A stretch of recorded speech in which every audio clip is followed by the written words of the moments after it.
राज्य में जहां पर अनंत संभावनाएं पहले से छुपी हुई हैं, कृषि और कृषि से जुड़े हुए सेक्टर में, वहां पर जो कार्य होना चाहिए था, वास्तव में पिछली सरकारों की अकर्मण्यता और अन्नदाता किसान विरोधी सोच के कारण वो आगे नहीं बढ़ पा रही थी। योजना बनती थी बंदर बांट करने के लिए,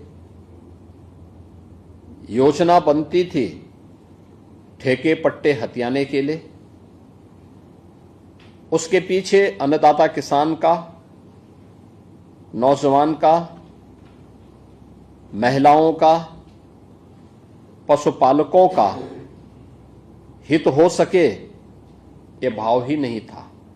और यही कारण था कि जिस राज्य में कृषि सेक्टर में अनंत संभावनाएं थीं, वह राज्य धीरे धीरे करके बदहाल होता गया। लगातार किसान आत्महत्या करने लग गया। पशुपालक अपने पशुधन से एक प्रकार से उसने वैराग्य सा धारण कर लिया था। लेकिन 2014 के बाद देश के अंदर समग्र विकास की जिस अवधारणा को प्रधानमंत्री मोदी जी ने आगे बढ़ाया, आज वह जमीनी धरातल पर देश के अंदर भी देखने को मिल रहा है और उत्तर प्रदेश के अन्नदाता किसानों के जीवन में हुए परिवर्तन के माध्यम से भी हम देख सकते हैं। आज हमारा अन्नदाता किसान को सहाल है। आज वो आत्महत्या नहीं करता, पलायन नहीं करता। आज उसे कृषि और कृषि से जुड़े हुए एलाइड सेक्टर में सभी प्रकार की प्रोत्साहन भी मिलते हैं, तकनीक भी मिलती है और उसे हर प्रकार से सरकार सहयोग करने के लिए तत्पर दिखाई देती है।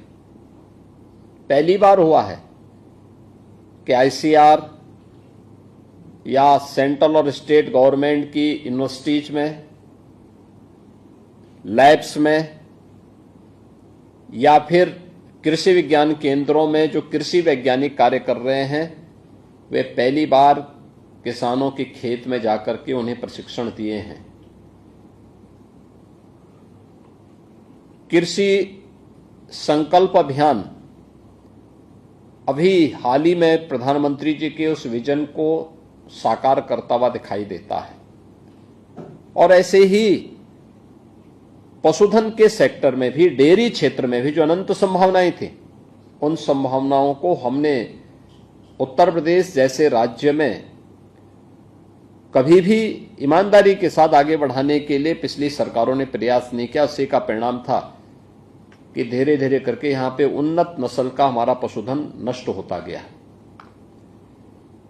सबसे अच्छी उर्वरा भूमि यूपी के पास, सबसे अच्छा जल संसाधन उत्तर प्रदेश के पास, उन्नत नस्ल का पशुधन भी यूपी के पास हुआ करता था।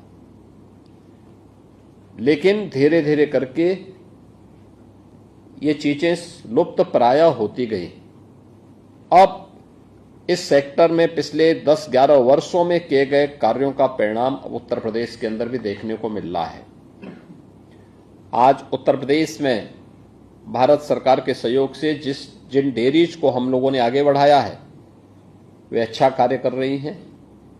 और एनडीडीबी, ये चूंकि भारत सरकार से जुड़ा हुआ प्रतिष्ठान होने के नाते उनके सपोर्ट से आगे बढ़ रहा है, तो स्वाभाविक रूप से राज्य सरकार को अपनी डेयरी को उन्हें उपलब्ध करवाने और उनके माध्यम से जो प्रॉफिट शेयरिंग में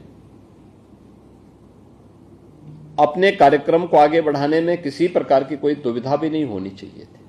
और मैंने इस बात को बहुत पहले कहा था कि भाई ये कार्यक्रम हमारे पहले होने चाहिए और जो भी बंद हो करके उस जिसमें सैकड़ों करोड़ खर्च हुए हैं, उन डेयरी को बंद करके स्क्रैपिंग करने की बजाय अगर हम उन्हें संचालित करके पूरी क्षमता के साथ संचालित करेंगे तो नौजवानों को रोजगार मिलेगा, अन्नदाता किसान और पशुपालकों को अतिरिक्त आमदनी होगी और जो पैसा हमने नाबार्ड के सहयोग से राज्य का धनराशि जो पैसा इन डेयरीज के निर्माण में लगा है, यह उसको रिटर्न करने में कुछ सफल हो पाएंगे।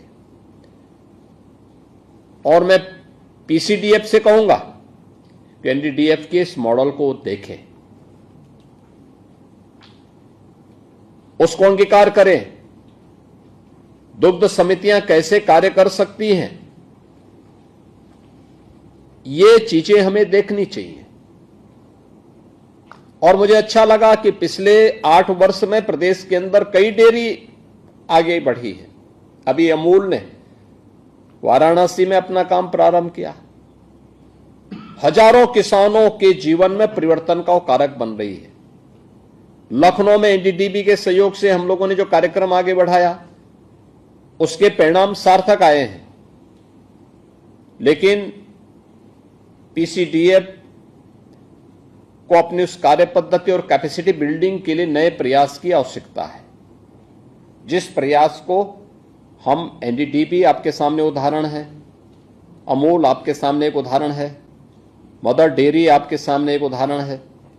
हम क्या आप राज्य के अंदर पराग को या अन्य संस्थाओं को भी इसी रूप में आगे बढ़ाने में अपना योगदान दे पाएंगे? उनकी कैपेसिटी बिल्डिंग के लिए, दुग्ध समितियों के गठन करने के लिए, चिलिंग प्लांट कहां स्थापित होने हैं, कैसे हम क्वालिटी मिल्क को प्रत्येक व्यक्ति तक पहुंचाने में योगदान दे सकते हैं, ये तभी हो पाएगा जब ये डेयरीज चलेंगी और संचालित हो पाएंगे। और मुझे प्रसन्नता है कि आज ये 4 स्थलों के लिए MOU national dairy development board के साथ आज यहां पे संपन्न हुआ है, जिसमें गोरखपुर में 1 लाख क्षमता की डेयरी 2023 से ही बंद थी। ये डेयरी चली तो, लेकिन दूध पूरा नहीं आता था, लगातार घाटे में चल रही थी।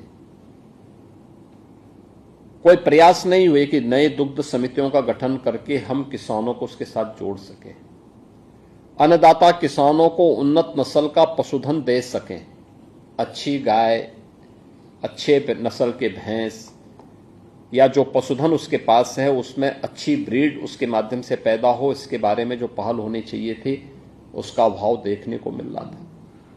विभाग को एक जिम्मेदारी लेनी चाहिए थी, वहां पे कहीं न कहीं उस दिशा में जो प्रयास होने चाहिए उसको और तीव्र करने की आवश्यकता है। कानपुर में 4 लाख लीटर की डेयरी, नई बनी इस डेयरी कुछ ही दिन चल पाई, घाटे में लगातार चलने के बाद बंद हुई। आज उसको फिर से रिवाइव करके एनडीडीबी उसको आगे बढ़ाएगी। 1 lakh litre dairy, 1 lakh litre की क्षमता की कन्नौज की काउ मिल्क से जुड़ी हुई डेयरी, ये भी नाबार्ड के सहयोग से बनी थी और उसको भी हम लोगों को नए सिरे से फिर से रिवाइव करके उसको आगे बढ़ाना पड़ेगा। और ये चीजें होती हैं तो एक साथ सभी स्टेक होल्डर उससे लाभान्वित होंगे, पशुपालक भी, महिला स्वयंसेवी समूह और दुग्ध उत्पादक समितियां भी। इसके साथ ही जो यूथ उससे सर्विस पाएगा, नौकरी पाएगा या वहां काम पाएगा, उन युवकों के बारे में भी उनको भी काम मिलेगा वहां पे। और एक नया माहौल प्रदेश के अंदर एग्रीकल्चर के फील्ड में जो प्रधानमंत्री जी का विजन है, किसानों की आमदनी को या पशुपालकों की आमदनी को कई गुना बढ़ाने के लिए, ये चीजें भी होंगी। इसमें पशुधन के लिए अच्छा फीड कैसे उत्पादन किया जा सकता है, अंबेडकर नगर की हमारा पशु चारा उत्पादन का प्लांट, वह भी मात्र 12% क्षमता से ही चल पा रहा था। अब एनडीडीबी उसको संचालन करेगा, न केवल पूर्वी उत्तर प्रदेश में बल्कि पूरे उत्तर प्रदेश के अंदर से वहां से क्वालिटी फीड हम पशुधन के लिए उपलब्ध करवाने में बड़ी भूमिका का निर्वहन कर पाएंगे।